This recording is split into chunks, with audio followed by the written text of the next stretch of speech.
Boa noite, irmãos. Sejam todos bem-vindos a esta casa e que a paz do Mestre Jesus esteja no coração de cada um de nós, a partir desse momento e sempre. Hoje, essa semana toda, o trabalho, os estudos, a meditação, é o capítulo 5 do Evangelho segundo o Espiritismo. Bem-aventurados os aflitos. Se a gente simplesmente lê a frase, não conseguimos entender o que significa esse capítulo.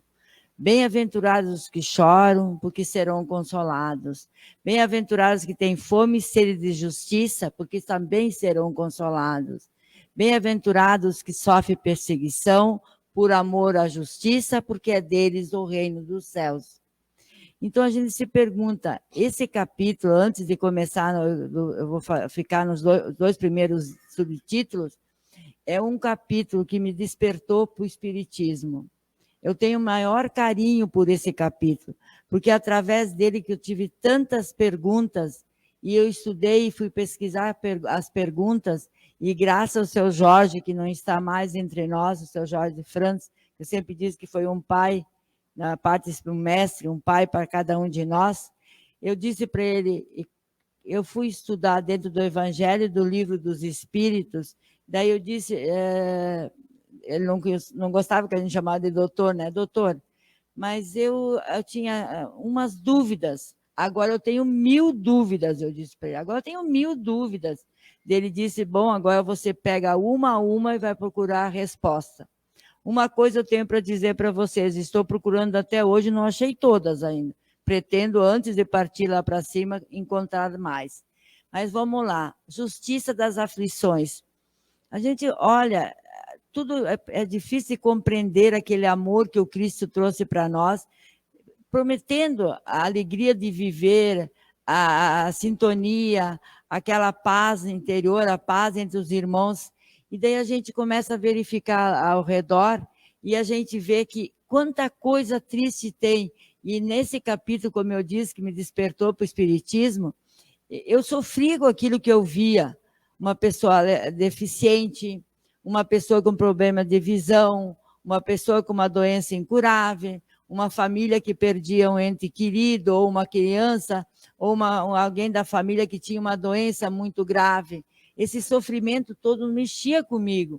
Era difícil de entender a justiça de Deus vendo tudo aquilo. É difícil de ver a justiça de Deus vendo tudo aquilo. Daí eu comecei a pesquisar.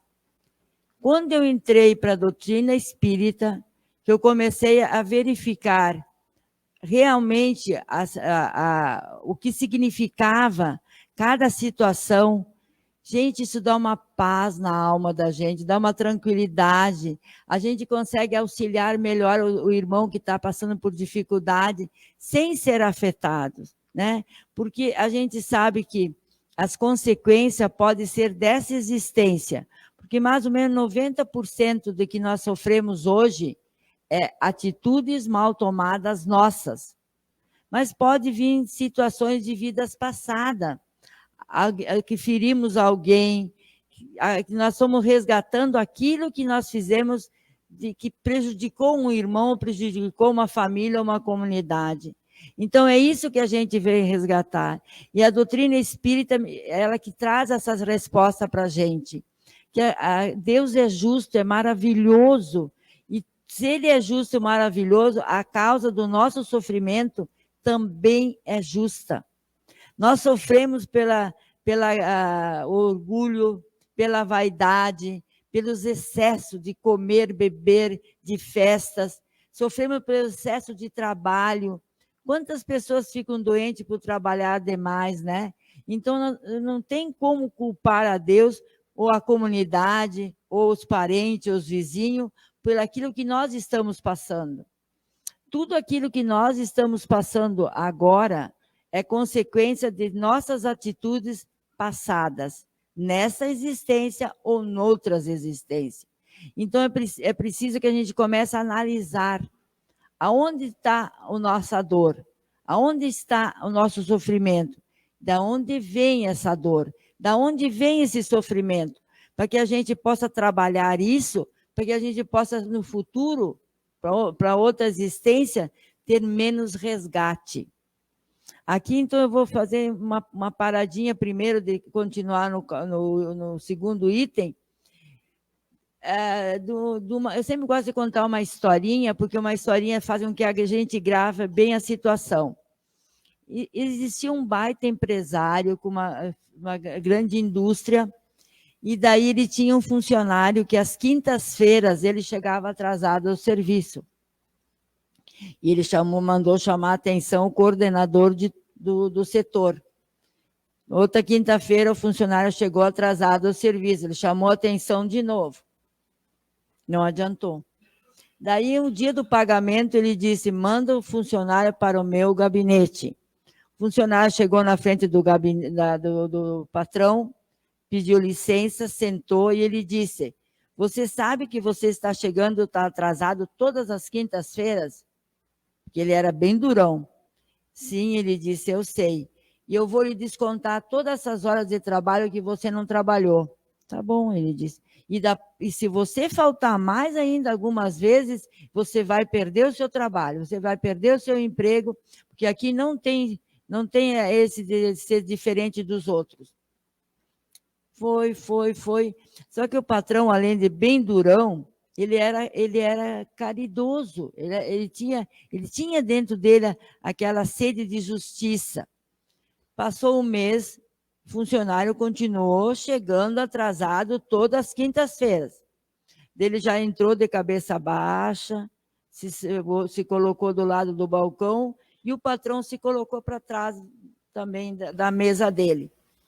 Daí o patrão disse, você sabe por que você está aqui? Sim, senhor. Você sabe que você corre o risco de perder o emprego? Sim, senhor. E mesmo assim você faltou? Sim, senhor. Era só o que ele dizia, né? Daí o patrão dele disse, que você que faz aquele trabalho, não, você conhece esse palhaço aqui? Ele tinha a foto do palhaço. Sim, ele disse. Quem é esse palhaço? Sou eu.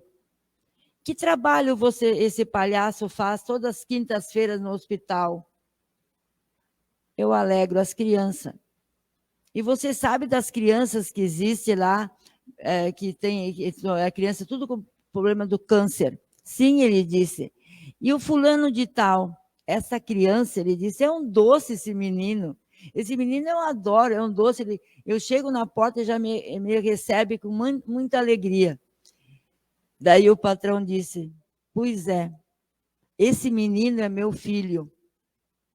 Esse menino queria morrer. Ele não queria mais viver. E de um tempo para cá, esse menino tem uma alegria dentro dele fantástica. Ele passa alegria para nós, uma calma, uma paciência. Ele diz, eu não me lembro mais o nome do palhaço, que é por causa do palhaço fulano de tal. Eu achei tão linda essa história, tão linda, que faz a humildade de um, a mudança de comportamento do outro, reconhecer o erro. Ele disse, de hoje em diante, você não vai ficar atrasado 1 hora nas quintas-feiras. De hoje em diante, você tem toda a quinta-feira de folga. É uma lição, né? Que tudo aquilo que a gente faz para o bem, que a gente faz em auxílio do irmão, do necessitado, volta para nós, irmão. Pode demorar, a gente pode ter problema no meio disso, mas ele volta para nós em dobro. Imaginou? E ele ainda dobrou o ordenado do rapaz. Então, cada um de nós, se a gente pudesse voltar atrás, não dá. Mas quantas vezes, talvez, a gente diz assim, se eu soubesse hoje, não, anos passados, se eu soubesse o que eu sei hoje, quantas atitudes eu teria mudado, quantas coisas diferentes eu teria feito. Mas nós podemos fazer ainda. Nós podemos fazer, não importa a idade, não importa o sofrimento, o sol nasce todos os dias de manhã, tanto para nós como para um trabalhador. Então, nós podemos mudar a nossa existência, podemos fazer um novo fim, fazendo uma mudança do nosso início, da nossa caminhada agora. E quantas pessoas precisam de nós? Quantas pessoas precisam, da vez, de um carinho, de um telefonema, de uma mensagem, simplesmente de uma palavra de conforto. Está muito difícil para viver como nós estamos vivendo agora, sendo egoísta, individualista, orgulhosos. Nós precisamos mudar as nossas atitudes. Eu me encantei essa semana com o depoimento do índio. Me encantei, fecha nesse capítulo. Depoimento do índio que ele disse: nós éramos tão criticados, nós éramos tão isolados da população, nós éramos uns seres diferentes, inferiores. E não cabe a mim dizer se está certo ou está errado, mas o que está acontecendo agora no Brasil, nós formamos uma grande família, porque o Pai é um só, é Deus.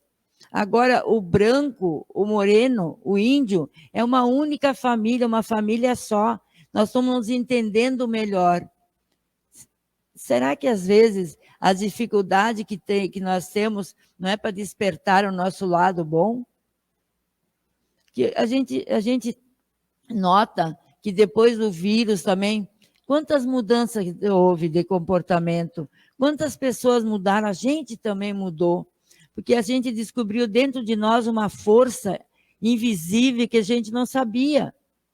E a gente não sabia porque a gente não tinha tempo para descobrir. E quando nós fomos obrigados a ficar em casa, ficar afastado, ficar longe do Márcio, vamos supor, quanta saudade do Márcio, quantas lembranças boas, recordações boas eu tive do Márcio. Que alegria a hora que a gente achou, ele diminui as coisas negativas do irmão e aumenta as positivas. Nós temos chance de fazer isso, irmão. Nós somos privilegiados que vivemos no mundo nesse momento de mudanças. Somos privilegiados, mas para isso temos que fazer a diferença. Não basta ficar chorando. Ficar chorando não conquistamos nada. Conquistamos à medida que vamos evoluindo, moralmente, intelectualmente, espiritualmente. Essa mudança que Deus espera de nós. Se nós queremos uma nova mudança, nós temos que construir a nossa moradia no mundo espiritual.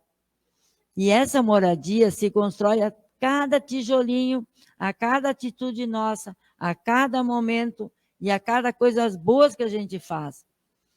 Claro que a gente sabe que vivemos num mundo que ainda tem muito mais coisas ruins que boas. Mas se nós cruzarmos os braços, nós vamos afundar nessa lama. Agora, se nós olharmos para cima e pedir socorro ao Pai, pedir socorro, como o Márcio falou, ao nosso mentor espiritual, que vocês podem chamar de anjo da guarda. Eu tenho certeza que a gente vai evoluir. E eu tenho certeza que vocês vão ver a alegria que é colocando isso aqui na cabeceira da cama. Colocando esse laboratório vivo na cabeceira da cama. E eu digo para vocês, se vocês têm 1000 perguntas, 1.100 respostas, procuram uma por vez. Vão procurando uma por vez na meditação, na oração, na observação, porque a nossa natureza é tão linda. E quantas vezes a gente vai dormir sem olhar as estrelas, sem olhar a lua, sem agradecer pelo sol, pela água, pelo ar, irmão. Nós não vivemos sem isso. Nós podemos viver sem muitas outras coisas, mas sem as leis divinas e as leis da natureza, nós não conseguimos viver. Para terminar, eu digo, o Márcio, às vezes, também fala da frase que eu sempre digo, a gente, às vezes, não sabe aquilo que a gente está falhando, mas o coração da gente sabe. A consciência da gente sabe. Ela nos diz se estamos no caminho certo ou não. Por isso que é muito importante que cada noite que a gente for dormir, falando com o Pai, a gente diz que eu receba amanhã, Senhor, aquilo que eu fiz aos meus irmãos hoje. Que eu receba amanhã, Senhor, aquilo que eu fiz aos meus irmãos hoje. E agradecer. Agradecer muito, porque nós ainda moramos num estado, num país, e principalmente a nossa querida Lajado, maravilhosa, boa para todos nós. Eu amo isso aqui. Muito obrigada.